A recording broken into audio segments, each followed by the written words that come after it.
একদিন মাথা কাটা বাচ্চা ভূত বনের মধ্যে এক পক্ষী ঘোড়া আর তার ছানাকে দেখে তার মনে অনেক হিংসা হয়। এরপর মাথা কাটা বাচ্চা ভূত তখনই তার মার কাছে গিয়ে সে বলতে থাকে, মা জানো, আমাদের জঙ্গলে এক নতুন প্রাণী এসেছে। তাদের ডানাও আছে, তারা আবার আকাশে উঠতেও পারে। মা, আমার ওদের দেখে একটু ভালো লাগছে না। তুমি কিছু একটা করো, আমার কিন্তু খুব হিংসে হচ্ছে ওদের দেখে। এরপর ডাইনি তার মেয়ের কথা শুনে ডাইনি তখনই চলে যায় সেই পক্ষী ঘোড়ার কাছে।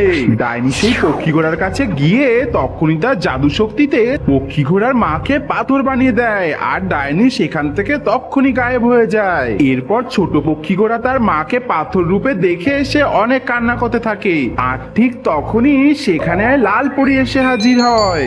এরপর লাল পরী ওই ছোট্ট পক্ষী ঘোড়াকে জিজ্ঞেস করে, তোমার মায়ের এই অবস্থা কি করে হলো? আমার মাকে একটা ডাইনি এসে এমন পাথর বানিয়ে দিয়েছে। আমার মাকে তুমি ঠিক করে দাও না, আমার মাকে ঠিক করে দাও। তুমি কেঁদো না, আমি তোমার মাকে ঠিক করে দেব। তবে আমার একটা শর্ত আছে। যারা এই ভিডিওটাকে দেখছে সবাই যদি ভিডিওটাকে লাইক করে আর চ্যানেলটাকে সাবস্ক্রাইব করে, আমি তোমার মাকে আবার আগের মতো করে দেব। এই যে বন্ধুরা, তোমরা সবাই ভিডিওটিকে লাইক করে আর চ্যানেলটিকে সাবস্ক্রাইব করে দাও, নইলে যে আমার মাকে আমি আর ফিরে পাবো না।